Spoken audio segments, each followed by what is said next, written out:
చేసేటప్పుడు అప్పుడు ఆడపిల్లని తెలియదా నాగార్జున సార్కి? అప్పుడు బిగ్ బాస్ పరుగు పోద్దని తెలియదా? టీఆర్పీ కోసమే కదా పెట్టింది. ఇప్పుడు సంజన గారిని ఎట్టంటాడు? నోరు జారిందని. నోరు జారలా, కరెక్టే మాట్లాడింది. అవును. కానీ ఇప్పుడు రీతు చౌదరి క్యారెక్టర్ గురించి మాట్లాడిందని చెప్పేసి సారీ చెప్పమని నా గురించి చాలాసేపు బతులాడుకున్నారు. అయినా సంజన గారు చెప్పలేదు. దాన్ని ఎలా చూస్తారు మీరు?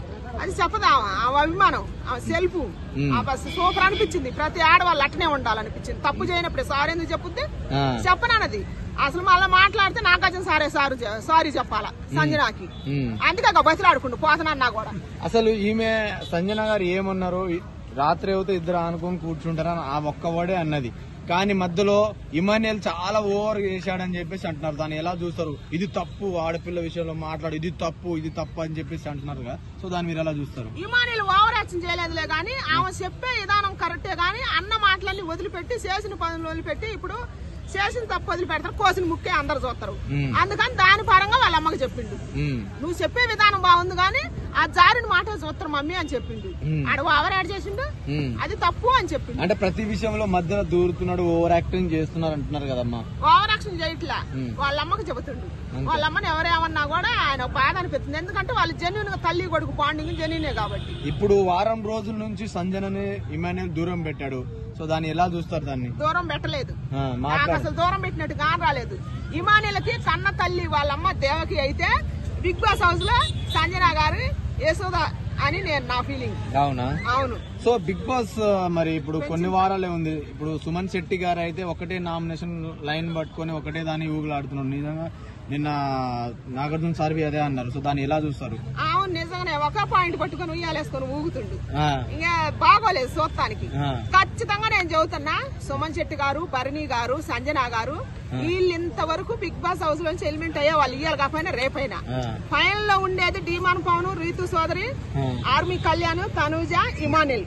కప్పు కొట్టేది ఇమాన్యుయలే ఖచ్చితంగా. ఎందుకంటే ఆయన ఫస్ట్ కాంచి చివరి దాకా గేమే ఆడుతుండు. ఆయన కరెక్ట్ ఆయన నిరూపించుకుండు, కామెడీ చేసిండు, గేమ్ ఆడిండు. తల్లి కొడుకు బాండింగ్ పెట్టుకున్నా బాగా బాండింగ్ పెట్టుకుండు. ఎవరికైనా సపోర్ట్ చేసినా బాగానే సపోర్ట్ చేసిండు. ఇప్పుడు తనుజ ఫీల్ అవుతుంది కదా, నాకు సపోర్ట్ చేయట్లేదు, నా మీద జోకులు వేయట్లేదు అని ఆడాడు కూర్చొని చెబుతూనే ఉంది ఆమె. నీకు భుజాలు నొప్పి పెడితే దింపుకో అని చెప్పింది, ఆ రోజే దింపేసింది. మరి అది కరెక్టే కదా. అది ఈ సీజన్ కి కామెడీ అనే హీరో. దయచేసి న్యాయం చేసి ఓట్లేసి ఇమాన్యుయల్ గెలిపి. మరి లేడీ విన్నర్ అని మొన్న ప్రియాంక బి వచ్చి చెప్పింది ఈసారి లేడీ విన్నర్ అవుతుందని, తనుజకి ఇంటికి వెళ్ళిపోయింది. సో దాన్ని ఎలా చూస్తారు? ఎవరో సీరియల్ ఆర్టిస్ట్ ఆవా నిజంగా పాలేగడిగిను. ఆమె వచ్చి బిగ్ బాస్ హౌస్ లో అది సీరియల్ అనుకుందా, బిగ్ బాస్ హౌస్ అనుకుందా? ఏమో కళ్ళు ఏమన్నా పోయినాయా? కానత్తనే ఉందిగా బిగ్ బాస్ లో. ఆమె ఏం చేసేది, ఆమె ఏడ్చేది, ఆమె గేమ్ ఎట్ట ఆడేది, ఒక్క మాట అంటే 100 మాటలు వడ్డిచ్చేది. అది సీరియల్ కాదు కదా. నువ్వు బయట నుంచి బిగ్ బాస్ చూసిన దానివి, తల్లి ప్లేస్ లో ఉండదానివి, ఇద్దరు కలిసి సీరియల్ తీసారు. తల్లి కూతురు బాండింగ్ ఉంది కరెక్టే. వచ్చిన తల్లి నువ్వు అనుకున్న మైనస్లు చెప్పాలా. నువ్వు కూడా అదే సీరియల్ డ్రామా చేస్తే ఏమనిపిస్తుంది చూసే వాళ్ళకి? మర్యాద మనిషి చెప్పిండని మర్యాద మనసులు మందారు పువ్వు చుట్టి చెవులో పెడతారు అనరా. మందారు ఇల్లు తెలియదు, మాల కట్టి దాని దేవుడికి సమర్పించాలని అసలు దాన్ని ఏమకన్నా డబల్ ఏడుచుకుంటూ చెప్పిందా? అంత అవసరమా అనిపించింది. అది అంత అవసరం లేదనిపించింది.